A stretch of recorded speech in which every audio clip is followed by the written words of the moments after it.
हनुमानजींची पूजा ही मंगळवारी केली जाते का शनिवारी?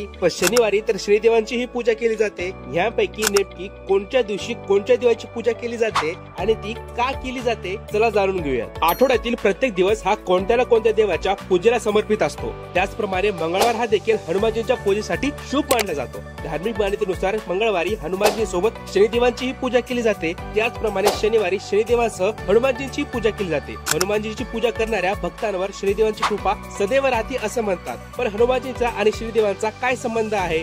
हनुमानजींच्या पूजेने शनी महाराज का प्रसन्न होता, या मागे एक पौराणिक कथा आहे। ही कथा त्रेतायुगाच्या रामायण काळातील आहे। जेव्हा रावणाने देवी सीता यांचे अपहरण करून त्यांना लंकेत नेले होते, तेव्हा श्रीरामांच्या आज्ञेवरून हनुमानजी देवी सीतेच्या शोधात लंकेत पोहोचले। हनुमानजी जेव्हा लंकेत पोहोचले तेव्हा त्यांनी पाहिले की रावणाने शनिदेवांना आधीच कैद करून ठेवले होते। त्यावेळी हनुमानजी देवी सीतेला सोबत घेऊन जाऊ शकले नाही, कारण देवी सीता म्हणाल्या जेव्हा भगवान श्रीराम त्यांना न्यायला येतील तेव्हाच त्या त्यांच्या बरोबर जातील। पण हनुमानजींनी शनिदेवांची मदत करून त्यांना रावणाच्या तुरुंगातून बाहेर काढले। जेव्हा हनुमानजींनी शनिदेवांची मदत केली तेव्हा ते खूप आनंदित झाले आणि त्यांनी हनुमानजींना त्या बदल्यात काही वरदान मागायला सांगितले। तेव्हा हनुमानजी म्हणाले, जो भक्त माझी भक्तिभावाने पूजा करतो त्याला तुम्ही कधीही शिक्षा करू नका। त्यांच्या वचनानुसार शनिदेवांनी हनुमानजींना होकार दिला। यानंतर शनिदेवांच्या पूजेसोबत शनिवारी हनुमानजींची ही पूजा होऊ लागली।